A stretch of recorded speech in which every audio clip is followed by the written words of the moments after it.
है गाइस, नमस्कार। आज 25 दिसंबर सुशासन दिवस 25 दिसंबर को मनाया जाता है हर साल। आज करेंगे इसके बारे में। गुड गवर्नेंस डे ये अटल बिहारी वाजपेयी के जन्म दिवस पर मनाया जाता है या जयंती पर मनाया जाता है सुशासन दिवस। अटल बिहारी वाजपेयी की जयंती पर आप सभी को सुशासन दिवस की हार्दिक शुभकामनाएं। कब से शुरू हुआ है? भारत में 2014 से हर साल 25 दिसंबर को पूर्व प्रधानमंत्री अटल बिहारी वाजपेयी जी की जयंती के उपलक्ष्य पर सुशासन दिवस या गुड गवर्नेंस डे मनाया जाता है। इस साल हम 5वां सुशासन दिवस और अटल बिहारी वाजपेयी जी की 95वीं जयंती मना रहे हैं। क्यों मनाया जाता है? भारत में सुशासन दिवस मनाए जाने की घोषणा भारत के मौजूदा प्रधानमंत्री नरेंद्र मोदी द्वारा साल 2014 में की गई।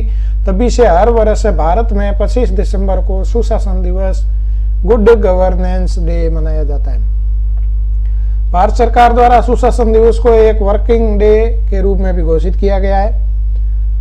उद्देश्य क्या है? सुशासन दिवस मनाने का मुख्य उद्देश्य है भारत के पूर्व प्रधानमंत्री अटल बिहारी वाजपेयी जी को श्रद्धांजलि देना और उनका सम्मान करना।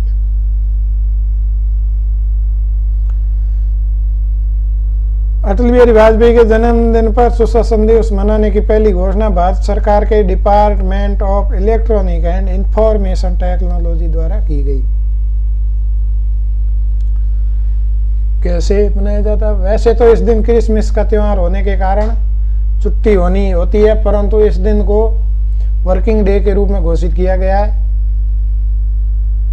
इस दिन सभी सरकारी कार्यालय, स्कूलों, कॉलेज और अन्य शिक्षण संस्थानों में विभिन्न एक्टिविटी जैसे निबंध लेखन, वाद विवाद, समूह चर्चा, प्रश्नोत्तरी प्रतियोगिता, खेल का आयोजन करके सुशासन दिवस मनाया जाता है। सुशासन का अर्थ क्या है? सुशासन शब्द शासन जिसका अर्थ है राज या राज्याधित्य होता है। इस शब्द में सु जिसका अर्थ है शुभ या अच्छा आदि जोड़ा आदि होता है, उपसर्ग लग जाने से बनता है, जिसे सुशासन गुड गवर्नेंस को अच्छे राज की परिभाषा मिलती है। सुशासन के अंतर्गत अच्छा बजट, राइट मैनेजमेंट, कानून का शासन, सदाचार आदि जैसे लक्षण आते हैं।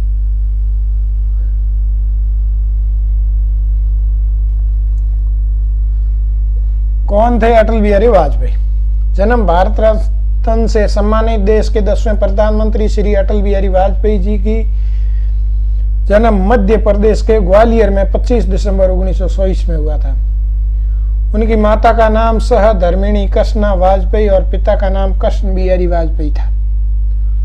पढ़ाई लिखाई अटल बिहारी वाजपेयी जी ने अपनी स्कूली पढ़ाई सरस्वती शिशु मंदिर ग्वालियर से शुरू की और बाद में एवीएम स्कूल 12 नगर उज्जैन में दाखिला लिया, जिसमें उनके पिता हेडमास्टर थे। अपने बीए की शिक्षा ग्वालियर के विक्टोरिया कॉलेज, जो अब लक्ष्मीबाई कॉलेज है, से प्राप्त की। साथ ही वे राष्ट्रीय स्वयं सेवक संघ से भी जुड़े और वाद विवाद प्रतियोगिता में बढ़ चढ़कर हिस्सा लेते रहे। इसके साथ ही उन्होंने कानपुर स्थित डीएवी कॉलेज में राजनीतिक शास्त्र में एमए में प्रथम श्रेणी हासिल कर परीक्षा उत्तीर्ण की। राष्ट्रीय स्वयंसेवक में शामिल उन्होंने कानपुर से ही एलएलबी की पढ़ाई शुरू की, परंतु वह पढ़ाई को बीच में रोककर संघ के कार्य में अपनी पूर्ण निष्ठा से जुट गए। 1942 में मात्र 16 साल की उम्र में ही राष्ट्रीय स्वयंसेवक संघ से सक्रिय सदस्य बन गए। अगस्त 1942 में वाजपेयी जी और उनके भाई प्रेम जी को भारत छोड़ो आंदोलन के लिए 25 दिनों तक जेल में रहना पड़ा। अटल बिहारी वाजपेयी जी ने भारतीय जनसंघ, जो अब भारतीय जनता पार्टी की स्थापना करने में मदद की और अध्यक्ष पद के लिए भी चुने गए। 1977 में जनता पार्टी की जीत के बाद बिहारी वाजपेयी जी को विदेश मंत्री का पद मिला। उन्होंने बतौर विदेश मंत्री रहते संयुक्त राष्ट्र महासभा में हिंदी में भाषण देकर ऐसा करने वाले पहले व्यक्ति बने। प्रधानमंत्री कब बने? वे अपने जीवन काल में 3 बार प्रधानमंत्री बने और 13 दिनों के लिए 1967 में प्रधानमंत्री बने। दूसरी बार वह 13 महीनों के लिए 1998 से 1999 तक प्रधानमंत्री बने रहे, जिसके बाद उन्होंने पूर्ण कार्यकाल को 1999 से 2004 तक संभाला। वाजपेयी जी ऐसे पहले प्रधानमंत्री थे जिन्होंने गैर कांग्रेसी प्रधानमंत्री के पद पर 5 साल बिना किसी समस्या के अपना कार्यकाल पूरा किया। वाजपेयी जी करीबन 40 साल तक भारतीय संसद के सदस्य रहे।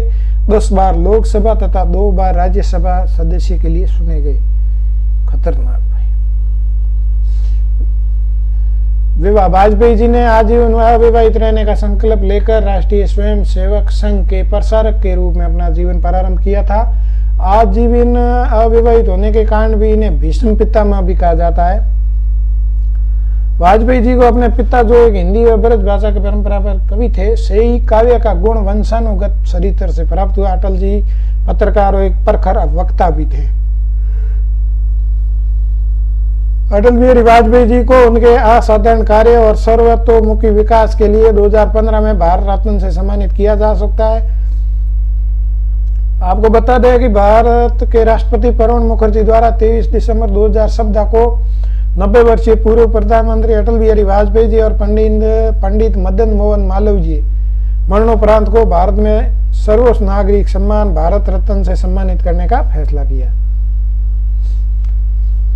अटल बिहारी जी सन 2005 से ही राजनीति को त्याग चुके से उन्होंने दिल्ली में अपने सरकारी आवास में रहते हुए साधारण जीवन व्यतीत कर रहे थे, परंतु उन्होंने 2009 में आई स्ट्रोक के बाद लंबी बीमारी के कारण उन्हें दिल्ली के अखिल भारतीय आयुर्विज्ञान संस्थान में 16 अगस्त 2018 को अंतिम सांस ली। अटल जी की समाधि स्थल है दिल्ली स्थित राजघाट के निकट शांतिवन में बने स्मृति स्थल में बनाई गई है। अटल बिहारी जी के कार्य। अटल बिहारी सरकार में ही भारत एक परमाणु संपन्न राष्ट्र बन सका और यह सब कुछ इतने गुप्त रूप से हुआ कि उपग्रह और तकनीकी संपन्न पश्चिमी देशों को इसकी कोई खबर तक नहीं लग सकी।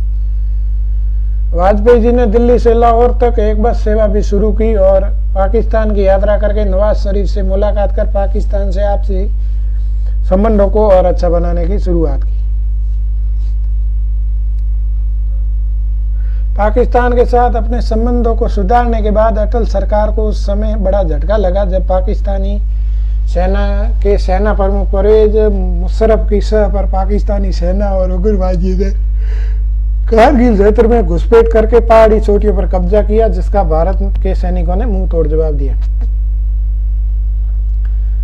स्वर्णिम सत्तरभुज योजना। भारत के 5 बड़े शहरों को जोड़ने के लिए अटल बिहारी सरकार द्वारा स्वर्णिम सत्तरभुज योजना की शुरुआत की गई, जिसके अंतर्गत दिल्ली, कोलकाता, चेन्नई और मुंबई को राजमार्गों से जोड़ा गया। इसी के साथ आज का यह लेसन समाप्त। चैनल को सब्सक्राइब करें, लाइक करें, शेयर करें, कमेंट करें एंड थैंक्स फॉर वॉचिंग।